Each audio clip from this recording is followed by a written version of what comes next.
We are here to talk about the state of the gluten-free market. This has been really a core attribute to the natural and specialty space, really for the past couple of decades, really leading the way in some of the allergen-friendly products that we've seen. So to go through some of the data, is everyone familiar with SPINS? Anyone not familiar? No. So SPINS is really a leader in the natural and organic space as we go through some of the trends.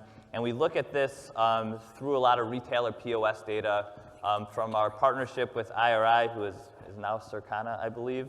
And so that's where we get the conventional data. So that's your Targets, your Walmarts, CVS of the world. We also have proprietary channels to SPINS, the natural channel, regional independent channel. Those are really most of the core ones that are important for today. Most of the data that we'll be going over today will be a combination of the natural and conventional channel. And what we do with that data is we layer on product intelligence to really get to what's the core of the trend, what's going on in the industry. So we go over everything from the size of the product, the brand, what category it's in, but also things like, is it labeled gluten-free?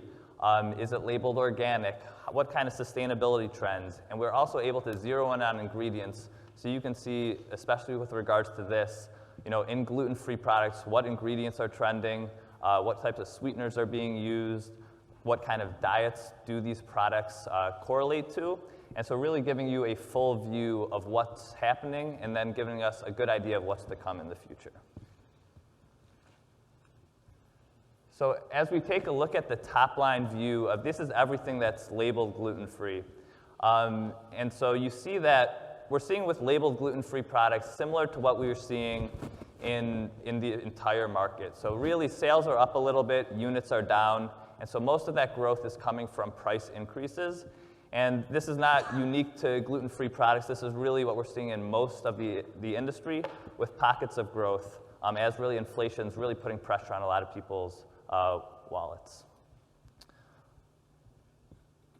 But when you take a look at what type of price increases you're seeing, similar to other core natural attributes, things like organic and naturally positioned products, you do see that all products are rising at a higher rate for price than the labeled gluten-free products.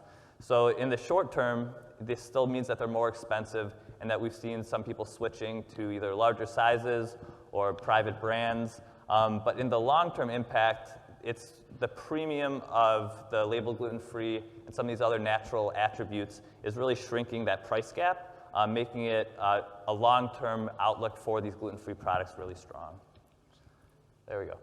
And so as we look with an attribute that's so widespread within the industry, labeled gluten-free is really something that's been around for a while. It's really spread across food and beverage. So what we wanted to do is take a look at the next layer in. So because it's so much table stakes with a lot of the community here, we wanted to see what type of attributes you're doing with labeled gluten-free that are showing some growth. And so you could see here some of the pockets of growth are things like labeled vegan, certified B Corp, and things that are containing super mushrooms. So all these functional ingredients that are playing a role in this core natural space are already coming to market as being labeled gluten-free. And then taking a look at what some of the opportunities for growth are, you see that this is really an overall lifestyle, as Nancy mentioned. It's not just in some of the food and beverage products that you consume. So I wanted to take a look at where a lot of the gaps were within labeled gluten-free products and not labeled gluten-free products. So this is really where the big gaps are. So you see some categories that you might expect to see, categories that traditionally will have gluten in them, things like shelf-stable cereals, chips, pretzels, and snacks, and newer to the market, a lot of these meat alternatives, which are heavy in gluten. But you also see that it's expanding across all different categories. So things like supplements, alcohol, as well as even skincare and pet treats are really having this gap with people looking for this labeled gluten-free lifestyle beyond just some of the food and beverages that they're consuming. So as I mentioned, plant-based is one that we really like to take a look at because so many of the products are either gluten-based or just contain gluten.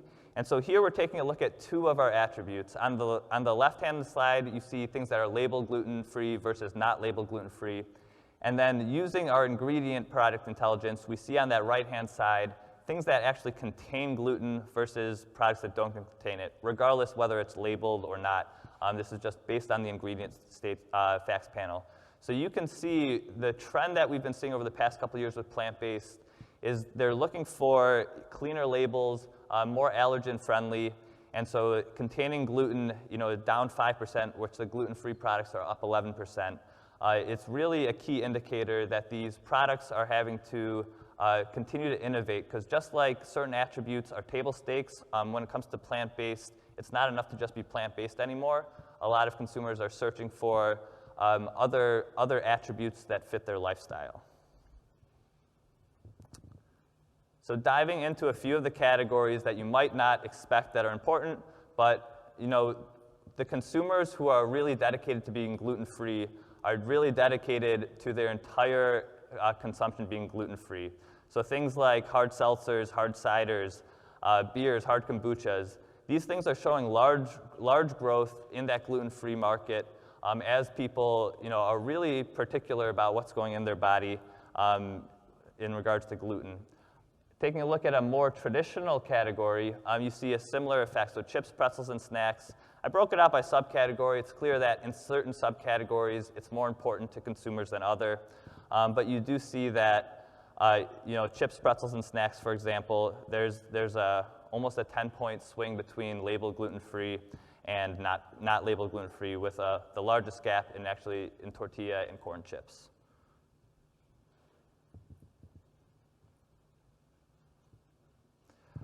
Another one, a big trend I'm sure everyone walking the floor has seen, you take a traditional product, you swap out the ingredient, you put a new ingredient in there, we get great innovation. And the reason that they're doing this is to serve a need state that's not there. So a lot of people love pasta, then they figure out they can't have gluten, but so what's going on? So we're seeing a lot of the pasta alternatives. Banza's been around for a while using chickpeas. There is palmini using heart of palms and other cauliflower things. So really figuring out a way to use these different ingredients to fit that need state of the consumer. So pasta is a great example there. And like I said, it's not just consumables. And while I've never seen any research that says rubbing lotion that contains gluten would have an impact, people are still searching for it. A lot of the lotions that are labeled gluten-free, I don't know if this is, maybe I'm missing a study, someone can correct me, or if it's just playing safe. And so having these lotions that are labeled gluten-free, almost over a 20-point swing. You see things like Savvy Naturals. They pride themselves in having food-grade body care. So again, just really keeping in mind that this is an overall lifestyle. People are looking for gluten-free in all of their products, and so it's important to the consumer. And going one step further, what's important to the consumer is now important for their pets. So if you're a gluten-free consumer, you might not want your pet to consume gluten either. We've seen a large trend over the years in grain-free, and grain-free continues to drive a lot of the gluten-free trends as well. A lot of them go hand in hand. But as you take a look at both dog and cat treats, really growing at above the category average when they are labeled gluten-free. Going back to alcohol, particularly canned cocktails, most of the spirits are naturally gluten-free, but once again, making sure that consumers are confident, either a gluten-free facility or also just make sure it's gluten-free. We saw almost a 60% increase in spirits that were labeled gluten-free. And then one of the categories that's been just a highlight throughout the store seems to be performance nutrition. People are prioritizing their health. And once again, the people who are gluten-free consumers want in their supplements to make sure that they're gluten-free. This is a consumable, so it makes a little more sense to me. But you see that pre-workouts that are gluten-free are up almost over 170% year over year. And then next, this is a category that's typically full of gluten. We see cereals up over 8% when they're labeled gluten-free. And you're seeing a lot of this premiumization of the cereal category, where it's a category that's been dominated by highly conventional brands.